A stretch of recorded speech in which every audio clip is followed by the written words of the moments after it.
Propeller One-Way Night Coach, a fable for all ages, written by John Travolta.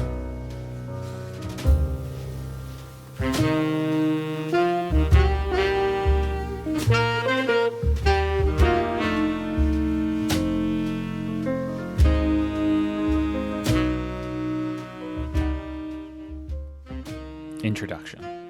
This book was conceived on a foggy night in the fall of 1992 in a room at the Bangor Hilton Airport Hotel. My wife Kelly, my son Jet, and I arrived at midnight, and the small plane that was to take us to the island where our main residence is was not cleared to go until the fog lifted in the early hours of the a.m. Knowing I would not be able to sleep, I started to contemplate my love of aviation and reflect on my whole life, specifically in regard to some of my favorite memories and people related to air travel. I thought if perhaps I could create a fictitious situation mixed with some true personality types and stories I remembered over the years, I could create a fable that would be entertaining. After 7 hours of thought and a short flight to the island, all of the elements of the story, along with the sequence of events blended perfectly into new characters and scenarios, I was ready to type. The first thing I did when I walked through the door was to pull out the typewriter, and for the next 10 days I would write. And each day after dinner, I would read to my wife Kelly and my best friends Anson and Linda what I had written. After I was through writing, I started to work on the illustrations, and I asked Anson to do the finishing touches on the drawings. I printed up 75 copies, exactly like the one being published now. The book was originally meant only as a Christmas gift for my family, but it was passed along, and when about 200 readers responded to the book so positively, I decided to share it with everyone. Enjoy. Thank you. John Travolta. It was late at night, and there was hardly anyone in the terminal. The voiceover, the PA system seemed so sophisticated, I imagined it belonged to someone really beautiful, more like an actress of some sort. United Airlines Flight 393 for Pittsburgh, Cleveland, and points west is now boarding at the West Arcade. All aboard, please. The excitement ran through my body like nothing I had ever felt before. Knowing that within minutes I would be airborne for the first time was comparable to nothing, including playing doctor with the kids on the block, and that was saying a lot for an 8-year-old. I remember everything about that night. The lights being dim in the terminal, the colors of every airline insignia as we rushed to the gate in the West Arcade. Even my mother seemed excited, but for totally different reasons, I'm sure. Probably something like the free drinks she could have, or the potential for meeting a handsome man on the plane. My mother was about 49 years old and quite attractive. Blue eyes, black hair, and a good figure for her age, she told me. She would have had an even better figure if she hadn't had me so late in life. And a lot of men didn't mind a little bit of a potbelly. It was very sexy to some, she thought. Maybe she would fall in love with someone really cool, like the captain of the plane or something, I thought. Running through the Newark terminal was so much fun I couldn't believe we were actually going to fly this time. Most of our visits to the airport were to see people off. One time my mom actually had to fly to go to work in some play she was doing in summer stock, but this time I would get to go. It all seemed very surreal, my mom said. Even if I act like Marilyn Monroe, the ticket agent will put us in first class. She also said that all the drinks were on the house when you flew that way. Of course, I didn't really care, as long as we got to really go. That voice again. Final call for United Flight 93 for Pittsburgh, Cleveland, and points west, now boarding at gate 7. All aboard, please. Now my heart was in my throat. Everything around seemed as if it were in slow motion. As the ticket agent handed us our marked tickets, the door opened to the outside area where the aircraft sat awaiting our entrance. She was beautiful, silver and white, with a blue stripe down the side with a red accent stripe in the letters, United, printed on the side. Oh, what a sight. The wind blew cold in my face, but it couldn't interrupt my first love affair. Noble in appearance, strong and powerful in impression, this would begin an experience I would never forget. As we climbed the steps to board the aircraft, I noticed something very peculiar. There weren't many people boarding with us. Only a few, really. Then I pretended that the flight was really only for me and my mother, and wasn't that unique. The stewardess at the top of the stairs were tall and slim and had a warm smile. She welcomed us and assured us that the inside of the cabin was warm. There was something different about her, something that was hard to pinpoint. Later, my mother would get to know her quite well, almost best friends. I did ask her why Liz seemed so different from others, and my mom told me it was because she had depth and true sadness in her life from being in a concentration camp. After I knew that about Liz, I would have nightmares about being in a Nazi concentration camp myself. My mother let me sleep in the same bed with her until I was 10, Or as she told me, until I get a new husband. At any rate, any nightmare was not so bad because of it, but tonight I would join the evening stars. As the engine started one at a time, and I sat in what seemed a big, soft, comfortable chair, I could hardly hear them at all. The big propellers turned round as fire exited through the backside exhaust. I knew it was the jet age, but there was something exciting about being in an aircraft that would take twice as long to get there as a jet would, especially my first time. I'd saved my coins in a floral-patterned lady's purse that belonged to my mother.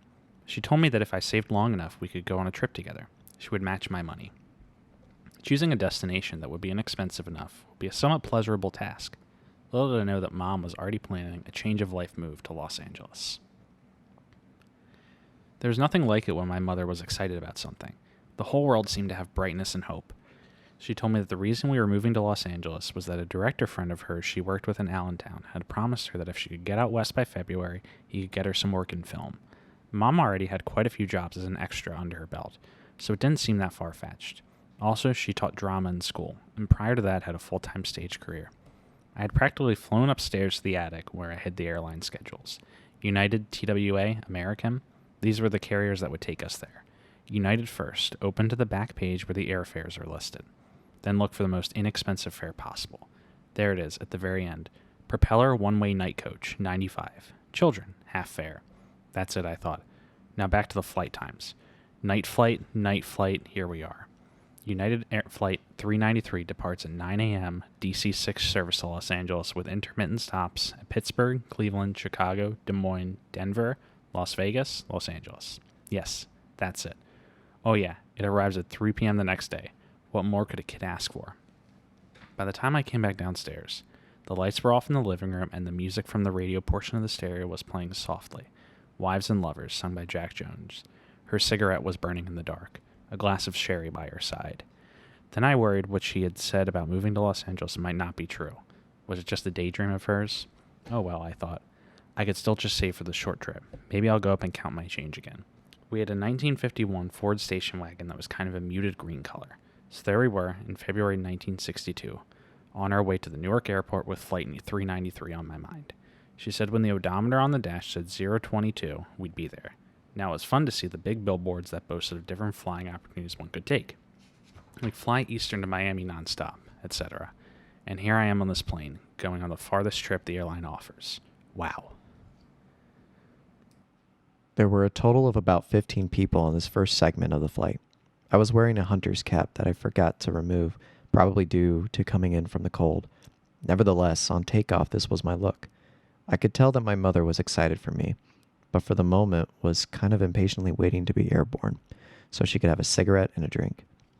As we sped down the runway, that surreal feeling came over me again. I can't believe I'm flying, I told her. She smiled at me, and at that moment the aircraft left the ground. I'll always remember my mother that way. The takeoff was much more gentle in feeling than I thought it would be. For some reason, everything that happened thus far that night seemed perfect. For years after, no matter what negative experience I might have, from the same time I would leave for the airport until the time I would arrive at my destination, life would seem safe, and I would be happy. My mother liked Manhattans. Just before we leveled off at our altitude, Liz showed up by the side of our seats and asked what we would like to drink. I immediately asked for a Coke, and Mom asked for a Manhattan along with confirmation that she could smoke. Newport filter cigarettes. That turquoise box, that half moon in the middle of it, would always bring to mind pleasurable memories. She lights up, and that first satisfying breath of smoke leaves her mouth, I would think, how festive. Smoke meant show business and good times. All of Mom's friends from the theater smoked. As a matter of fact, I don't remember an adult who didn't. I could see every star in the night, or so it seemed as I looked out the window. This is so beautiful. Why don't people just live in airplanes? I started to reflect on how sometimes at home late at night, I would lie in bed awake listening to the drone of some airplane flying over my house, probably just having left Newark or LaGuardia Airport. And I would think, where is that plane going this late at night? And who's on it anyway? Are they sleeping? Are there beds on board? And here I am, maybe even on that very same plane I had been pondering. When I turned my head from the window, Liz had returned from the galley with our drinks, explaining that the gentleman in seat 4E had treated her to the cocktail. Oh, my mother said, how nice. Please tell him thank you. My mother wanted to impress someone. Often her voice got deeper and richer. I called it her theatrical voice. She didn't like it when I would say it, but it never stopped her from using it. Shortly after, almost like clockwork, a most handsome gentleman about 55 sat across from us in the same aisle. My mother at once wondered if this indeed was the gentleman who had treated her to the drink. She suddenly started to act nervous out of nowhere. Puzzling, I thought. Then the gentleman said, "Do you mind if I sit next to you? If you don't, I'll pull you over," my mother replied. I thought, what's that comment all about? My mother proceeded to tell him how nervous she was about flying. "You are not," I said. "Don't get smart with me," she said. "But you're not," I insisted. By this time, I had totally ruined her come-on. "Why don't you go up to the cockpit and see if you can meet the pilot," she said. Actually, that was a good idea, even though I thought I was probably in trouble. So I left my mother to her own devices and proceeded up the aisle. I was halfway to the cockpit when I saw what seemed to be the most bizarre sight. This extraordinarily tall man was blocking my way. I looked up and he said, "Hello, I'm the 10-foot tall man. Would you like my autograph?" "Who are you?" I asked. "I work for Barnum and Bailey's Circus. I'm the 10-foot tall man." "Okay," I said, to totally appease him. He gave me a photo pre-signed, and I proceeded to go to the cockpit. Again, this kind of surrealistic incident. In the early 60s, the cockpit doors were not locked, and one could have easy access to them, usually with permission from the stewardess. Liz was not to be found, so I opened the door to the cockpit anyway. There were 3 men facing forward, so they didn't see me enter.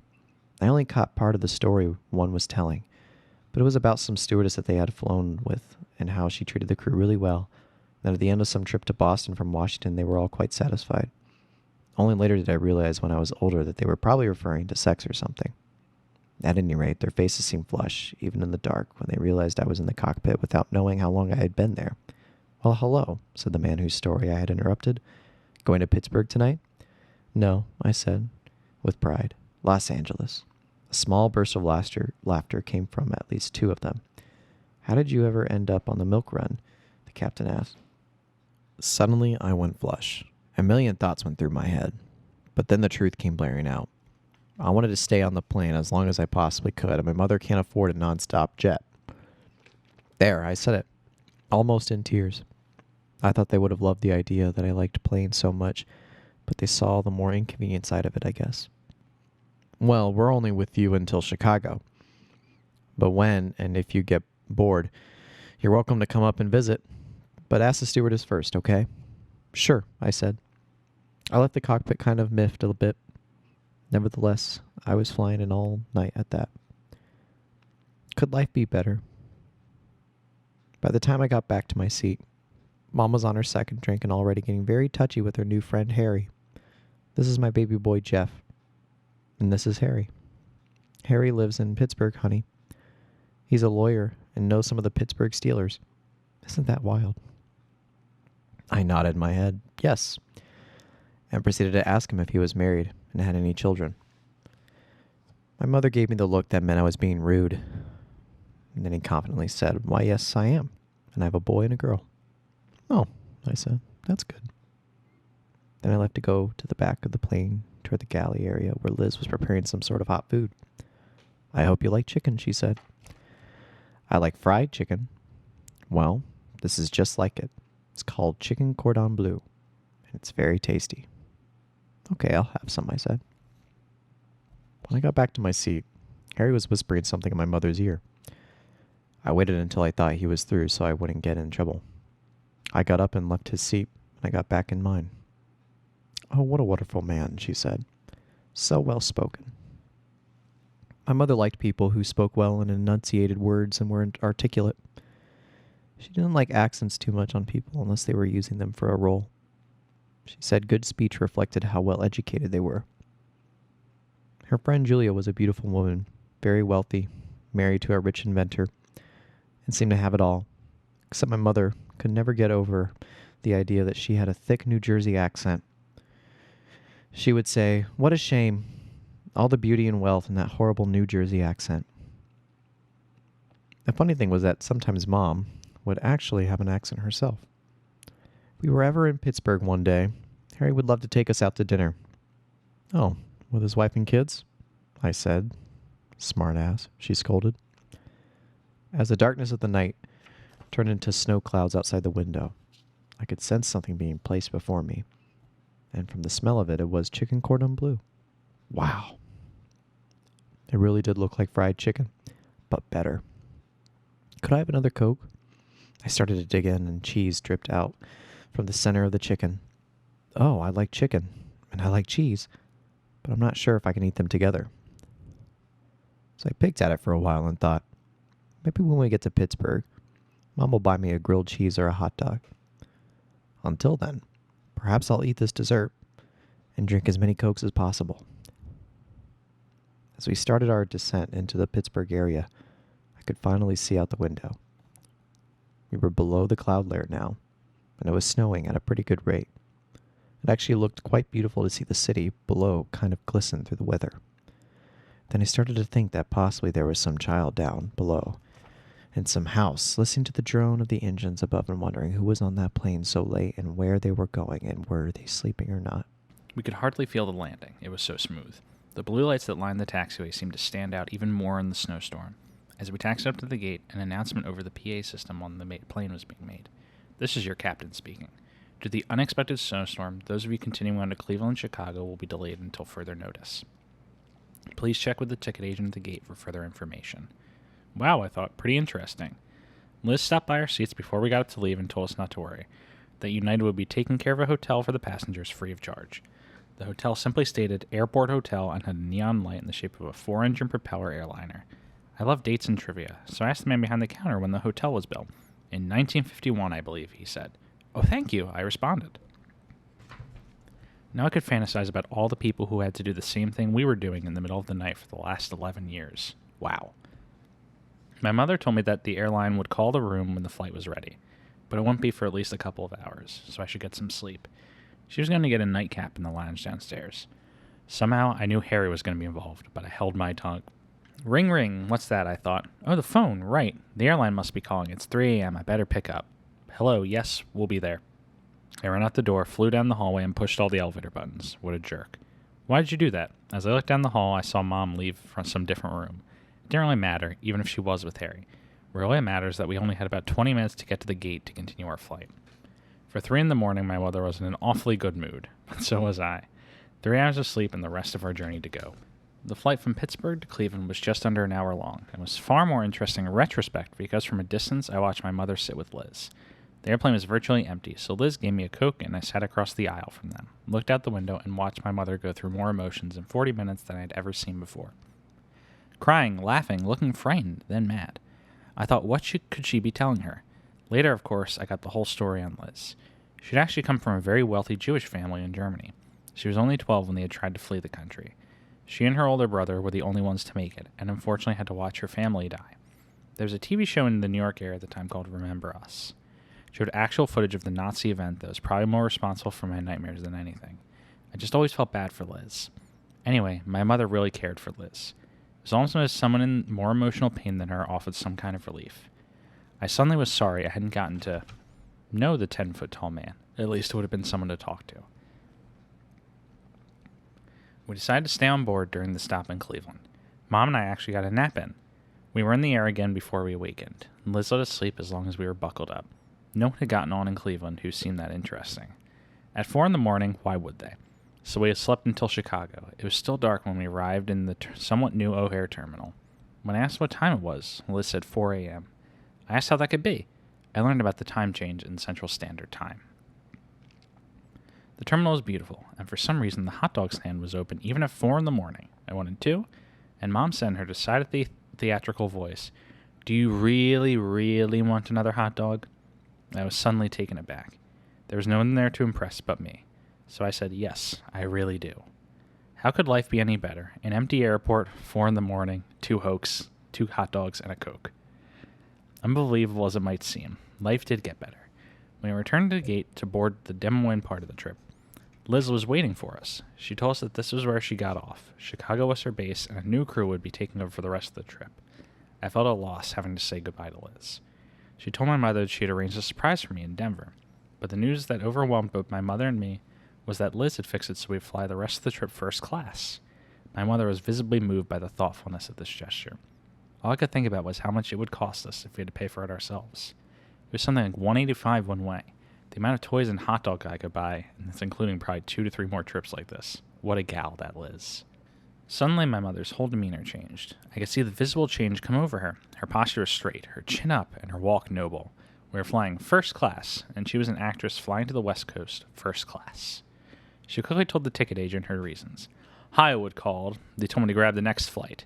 The ticket agent, mildly interested, said, "Oh, are you an actress?" "Why, yes," my mother responded. "How did you guess?"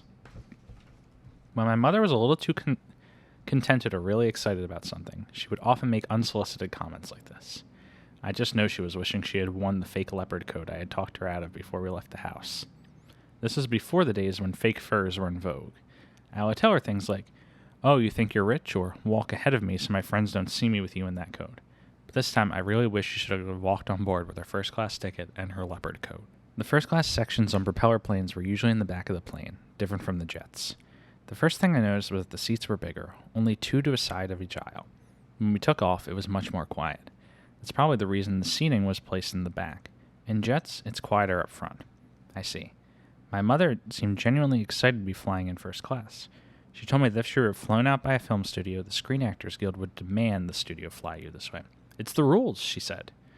As the plane continued to fly westward, I could see the sun was starting to rise. As we did a small turn to the right, the sun came through the window and seemed as if it were dancing on my mother's face. She was starting to doze off, and I thought she really meant to have good things in life. She appreciates them so much. She really should have been Barbara Stanwyck or Kate Hepburn. She was as good as they were. She told me so. One review in stock said of her performance in Light Up the Sky, "She's a cross between Crawford and Stanwyck, a tour de force performance." We have the actual clipping. I looked up toward the right side portion of the ceiling. There was a kind of buckle and strap apparatus, and I couldn't quite figure out its purpose. I looked up and down the aisle for that really pretty stewardess, Doris. She finally appeared from inside the galley. I motioned her just the way I would have at my teacher at school. "Yes," she said. "May I help you?" Her voice seemed so familiar. When she welcomed us aboard the aircraft's PA system, she sounded just like the voice I heard at the Newark airport terminal, and she looked exactly how I imagined that person would look. "What's that for?" I asked. "Oh, that's the berthing for the cross-country overnight flights. We don't really use them anymore." My interest now peaked. "When did you use them? What year? How come you stopped? How many are there?" "Well," she said, "I'll answer one question at a time." "Okay," I said. Well, from about 1947, when this plane was new, until the jets came in 1959. This was used on longer non-stop flights.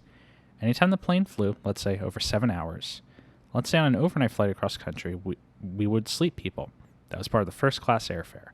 "Oh, cool," I responded. "How come you know so much?" "Well," she proceeded, "my grandmother has been in the airline industry for years, originally as a stewardess in the 30s.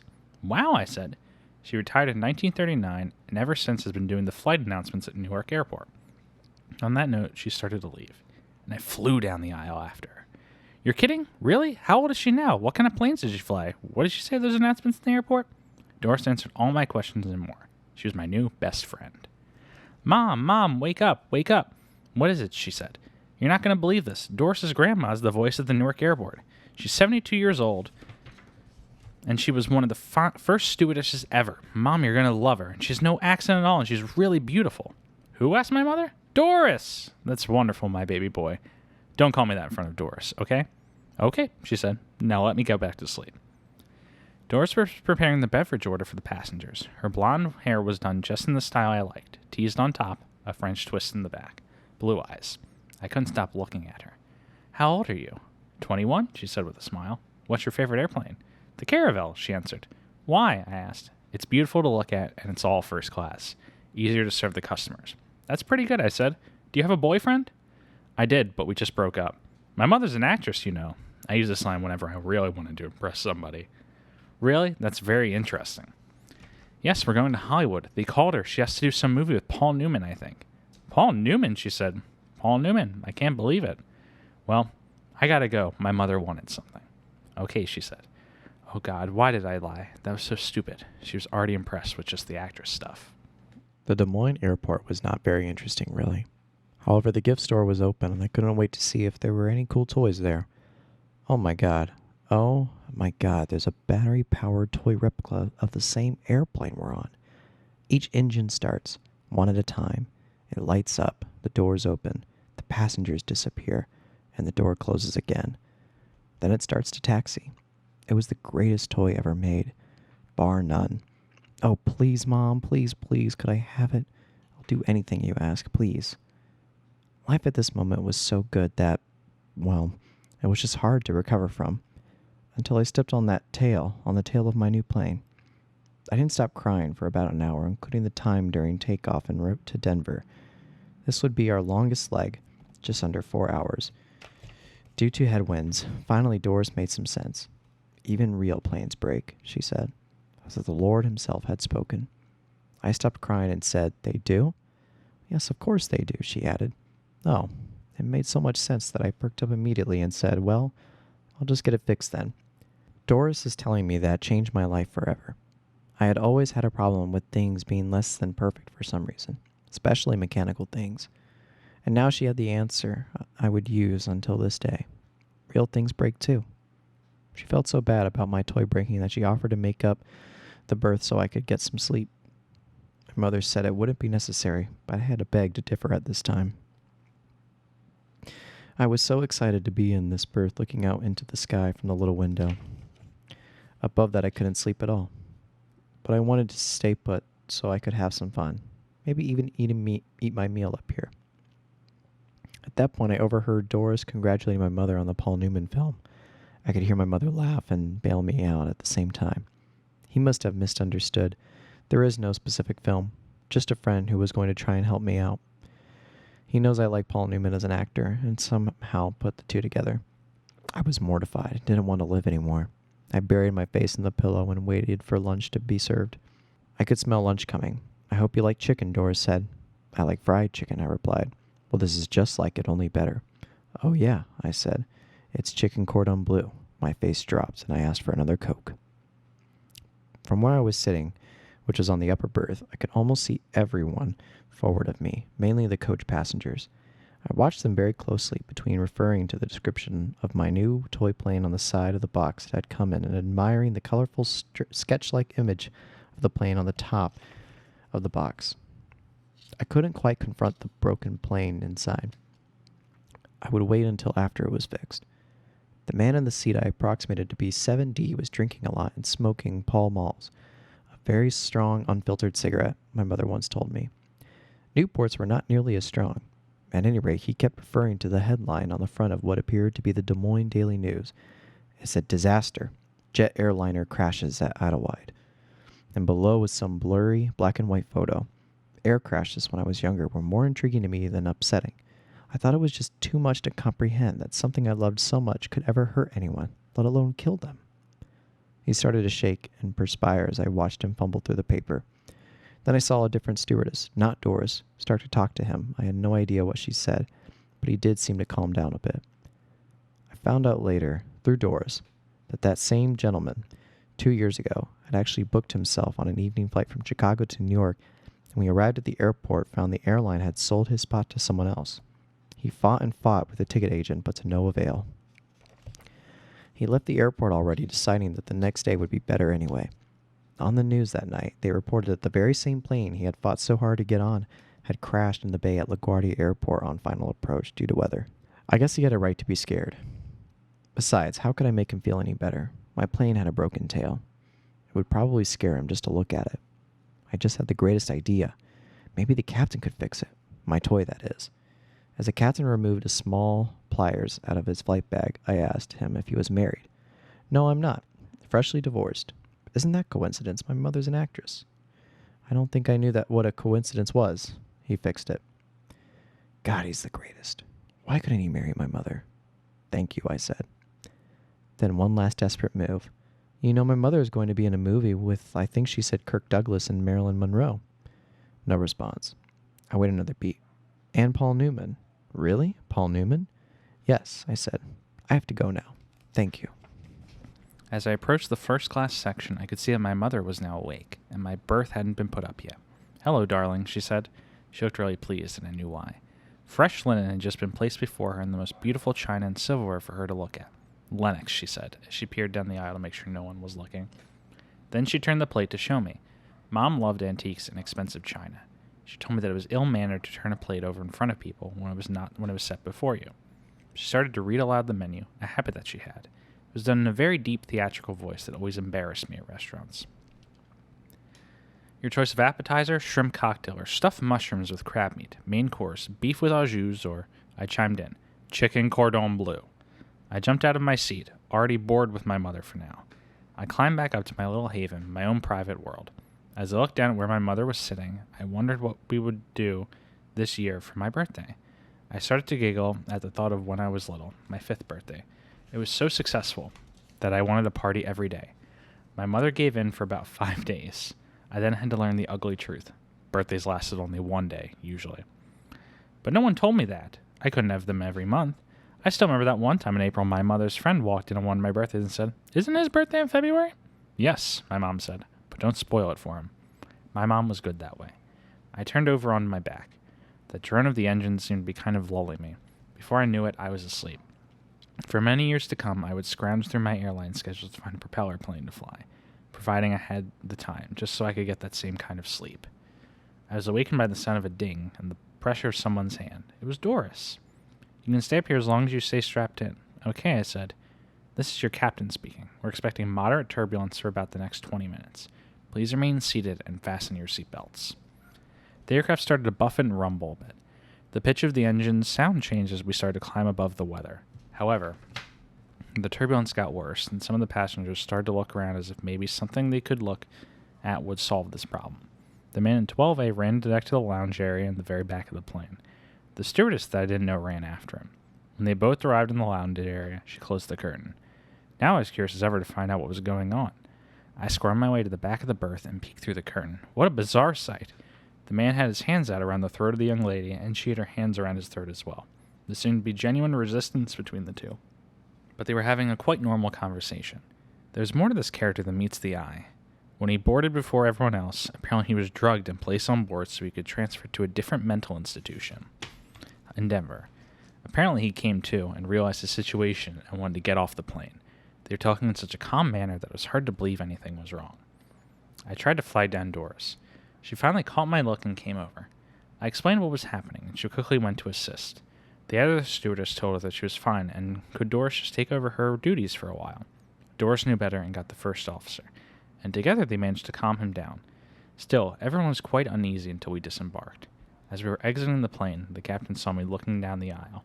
He then looked at my mother, gave a most radiant smile, and said, "Good luck on that Paul Newman film." My mom looked at me disapprovingly and very politely looked at the captain and said, "Why, thank you. I'll need it." We went to lunch at the Denver terminal, grilled cheese and a Coke, as I watched the airplanes come and go. This was just great. What could happen to beat everything that happened so far? Nothing. I wanted to live forever. By this time I had forgotten about my surprise that Liz had arranged at the Denver airport. When we arrived at the gate, I, with my rather large souvenir lollipop with Denver written in the middle and my dearly beloved toy airplane in a box, I said to my mother in a truly insistent manner, "We're at the wrong gate, Mom. We're going to miss the plane." "It's not this one, Mom. I'm telling you, it's not." She ignored me and proceeded to give our tickets to the agent. "We're going to be so embarrassed. This is a nonstop jet flight to L.A. I know it by heart. The 5 p.m. Caravel service executive flight, men only. Only a few cities offered this. Denver was one. We couldn't be on it even if we wanted to." "Yes," the flight agent said. "Liz told me all about it." My mother nodded with a knowing smile. Suddenly the life went unreal again. "It couldn't be. We're not really." I could hardly open my mouth. Then Mom said, "Surprise, honey. We're going on a jet to L.A." I can't believe it. I went too silent. Mother wondered what was wrong. She said, "Aren't you excited, baby? This is your surprise from Liz." I was truly. I just didn't know how to express it sometimes. That's all. I did feel a loss of some sort. A combination of saying goodbye to that big old beautiful plane and never seeing Doris again. I started to cry. Mom asked, "What's wrong, honey?" I just couldn't explain it all to her. So something really stupid came out of my mouth like, "You, the only woman on an all-men's flight?" She didn't say anything, and I felt really bad as we climbed the ramp to this absolutely perfect specimen of an aircraft. It was art, believe me. The French built the Caravel. the same company that later went on to help design the Concorde. Now it all seemed to make sense. Yesterday when we got off in Denver, Mom made up a story about our plane having a mechanical breakdown and that we would have to stay overnight in Denver. The truth must have been that Liz told her that if we could manage to stay in Denver overnight, she could arrange the jet flight. In other words, if we had the time, United had the money. Actually, staying in Denver was fun. That night, Mom read me 2 acts of a play. Ever since I can remember, Mom read me goodnight plays instead of fairy tales. I think last night's play was Philadelphia Story. I remember the Caravelle had unusual-looking windows, triangular in shape. It was an all-one-class aircraft, the way United had it all first class. There were about 20 on board that evening, less than half full. My mother sat in the back of the jet, near the crew. She was flying as a United employee. That's how Liz was able to get us on and allow Mother on an all-men's flight. I, however, got to sit wherever I liked. I sat in the very front row, all by myself on purpose, so I could imagine what it would be like to do so. Strapped in, ready for takeoff, the aircraft turned to depart the active runway. A surge of power thrust me back in the seat. I felt as though I was pinned, already quite different from the docile feeling of the DC-6, then straight up in the air. Wow, I said to myself. This is fantastic, I thought. And it was. We were over the Colorado mountains before we knew it.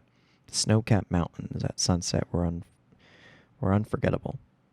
As we leveled off in what seemed just minutes, I decided to roam the cabin. Maybe just for a minute. I would break my pretense of being alone and visit Mother. On the way to my mother's seat, I was walking in a very cocky manner, a way that only an 8-year-old could do when he knows he is doing something truly special. As I looked to the left, midway down the aisle, I saw a young kid there, older than me, about 10 maybe. His face was buried in an airline schedule. It said United effective March 1962. Is that the new one? I asked him. The face of a red-headed, braced-faced boy looked up at me and stared right into my eyes and said, "My dad gets them in the mail before anyone else does." I said, "God, you're so lucky." That was the beginning of a beautiful friendship. To quote Humphrey Bogart in Casablanca, "I'll be right back." I said I ran back to tell my mother. She was sitting with a woman who I figured was also an employee of United, about Mom's age, very pretty, and just how my mother liked, sophisticated, wealthy, and no accent. Her story was that her father actually owned an airline, Trans-Caribbean Airlines. Her name was put on the front of the nose of one of the newly acquired DC-8 jets, and she was quite sad due to the fact that her husband had just passed away. He was on the podium accepting his presidency of the Crocker Bank of California when he suffered a heart attack. What a dilemma. Do I stay and bend her ear about the airlines, or do I contribute to my beautiful new friendship? Mom's crying. I think I'll go talk to Skipper. That was his name. The next hour was filled with conversation that would only fascinate Skipper and myself. That is, can you believe that TWA had a non-stop Constellation flight from San Francisco to London up to 1960? It took 22 hours. Wow, really, etc. To think that just last night I had a self-pity thing, if only my friends could see me now. They wouldn't care. They don't like aviation. And now I have Skipper. "Where's your father?" I asked. "Over there," he said. Across the aisle was a man who looked like a movie star. "What does he do?" "Oh, he's a lawyer," Skip said. "Where's your mom?" "Oh, she died when I was 3. "Oh, really? Do you have a new mother?" I asked. "No. My dad remarried twice after Mom died, and they died too. Cancer. All of them." "You're kidding," I said. "Does your dad have an accent?" "What?" he responded. "Does he have an accent?" "I don't know," he said. "Does it matter?" "Well, yeah, kind of." "I don't think he does." "Oh, great," I said. "My mom's going to love him. She loves people without accents." "Mom, you're not going to believe. I found a new best friend, and his dad is rich, sad, and doesn't have an accent." Both ladies laughed at my expense. I was interrupted by a hi. I looked up as if I was dreaming. Doris was there. My face flushed as she bent down to kiss me. I'll never wash my face again. This is too good. My girlfriend, my buddy, my mom's new husband, hopefully. And we're all in this new jet heading westward. It's scientifically impossible for life to be any better. But I was wrong. The dark-haired stewardess was serving us up front. "Do you like chicken?" "Oh, no," I thought, I said apathetically. "Not really." Then she said, "You don't like fried chicken?" "I love fried chicken," I said, with a sudden hope. "Well," she continued, "it's just like it. It's called chicken cordon bleu." I crumpled. She noticed my disappointment. She said, "But on our jet flights, we offer a children's menu, which is a choice of hot dog, cheeseburger, or peanut butter and jelly sandwich." I thought I would faint. A hot dog at 30,000 feet? I can't believe it. I was so excited I was lost for words. but I had to say something, so I turned to Skip and said, "I like your braces." The comment kind of stayed stupidly in the air, but just minutes later it didn't matter. The sun was set and stars were out, and I was eating a hot dog and drinking a Coke with my new best friend at 500 miles per hour. From that moment on, I never thought things couldn't get better than they were. As we taxied in, I could see the new space-age style restaurant at LAX. It was truly beautiful. I would really like to eat there sometime, I thought. Through the window, I could see the jetway start to glide over to meet our plane. There was some commotion at the large opening of the portable gate. Cameras and motion picture lights were there, seeming to prepare for something. It was the captain of our jet. He was 62 years old, and this was his last flight. And Life magazine was doing a TV special on him. It was also exciting, arriving in Hollywood and all this happening. Mom caught wind of it, and a panic came over her. She started to check out her makeup. Mom put her lipstick on with a brush, a small one. It was so interesting to watch her apply it. She acted as though she were painting her lips on canvas, an important piece of work. I overheard the interviewer ask the captain a question. "What are you going to do with your wings now that you're retired?" "Well, I'm not officially retired until I sign out," he said. "However, if I'm forced to retire before your cameras, I guess I'll have to give up my wings to the young man here who seems to have flying in his blood." I thought he meant Skipper, but that moment he bent down and pinned the wings on me. The Epilogue. I took that moment in my life so seriously that today I'm a captain for United Airlines. I married Doris, although I had some catching up to do. 17 years to be exact. But nevertheless happily married, an aviation couple to the max. As a matter of fact, I get to see her almost every day. She's the new voice at Newark Airport. And I've got the New York-LA run. Very convenient. Oh yeah, in case you were wondering about Mom, she never married Skipper's dad, but she did get to date him for a while. We all pretended that it would work out. She's very happy, though. She teaches acting at the Pasadena Playhouse in California. She's 80 now and gets a big kick out of the young guys. And Liz is her favorite student. Has been for almost 20 years. It's been a wonderful life. The end.